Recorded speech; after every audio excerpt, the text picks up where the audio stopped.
বেশ কিছুদিন ধরে ভোলা জেলার সদর উপজেলাধীন ইলিশা এলাকার মেঘনা নদী এবং তৎসংলগ্ন চরে কুখ্যাত রাসেল বাহিনীর সক্রিয় সদস্য মোহাম্মদ মোফাজ্জল এবং আব্দুল বাতেন স্থানীয় জনসাধারণ এবং জেলেদের জিম্মি করে চাঁদাবাজি, জমি দখল এবং বিভিন্ন অপকর্মমূলক কর্মকাণ্ড পরিচালনা করে আসছিল বলে জানা যায়।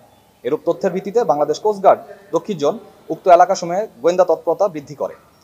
অতঃপর গোপন সংবাদের ভিত্তিতে বাংলাদেশ কোস্টগার্ড আজ 8 অক্টোবর আনুমানিক রাত 2:30 হতে বাংলাদেশ কোস্টগার্ড দক্ষিণ জোন অধীনস্থ বিসিসি বেস ভোলা কর্তৃক ভোলা জেলার সদর উপজেলাধীন চর রাসেল এলাকায় একটি বিশেষ অভিযান পরিচালনা করে দুর্ধর্ষ রাসেল বাহিনীর সক্রিয় ডাকাত মোহাম্মদ মোফাজ্জল এবং আব্দুল বাতেনকে একটি আগ্নেয়াস্ত্র, 6টি দেশীয় অস্ত্র এবং একটি মোবাইল সহ আটক করা হয়।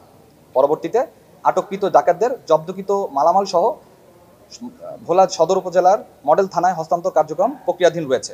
বাংলাদেশ কোস্টগার্ড ভবিষ্যতেও জনসাধারণের যান ও মালের নিরাপত্তার নিশ্চয়তা বিধানে এরূপ অভিযান অব্যাহত রাখবে। ধন্যবাদ।